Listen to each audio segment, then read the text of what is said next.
you have not been paying attention to the lessons of this past year. Let me remind you what happened to Hamas, to Hezbollah, to Assad, and to all those who sought to destroy us. This is not a threat. It is a promise.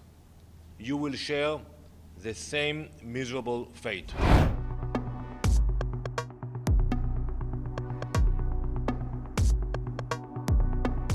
Good morning, happy holidays. Let me make one thing absolutely clear. We have had enough. Israel will not stand by, waiting for the world to act.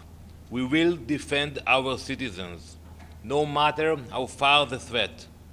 For those who remain silent when our schools and playgrounds are attacked, do not call for de-escalation when we respond. Do not equate those who launch missiles to murder with those who protect their people.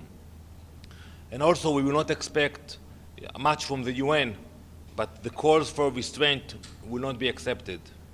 Israel will defend its people.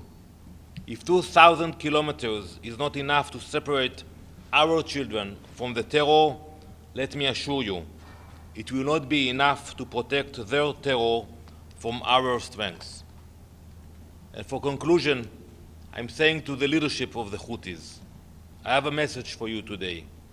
Perhaps you have not been paying attention to the lessons of this past year.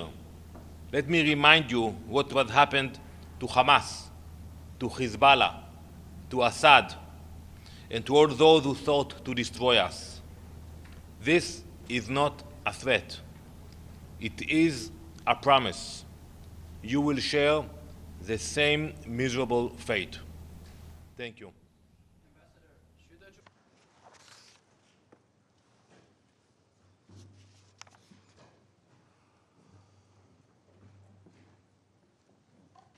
I now give the floor to Mr. Khalid Khayari.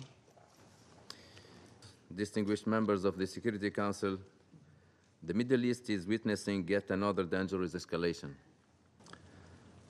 Attacks in Israel and Yemen, as well as in the Red Sea, are of grave concern.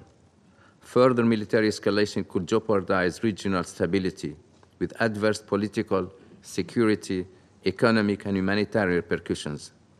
Millions in Yemen, Israel, and throughout the region would continue to bear the brunt of escalation with no end. The U.S. forces targeted Houthi military facilities and weapons systems in Yemen on 16 and 21st of December, reportedly in response to Houthis' maritime attacks. There have also been unconfirmed reports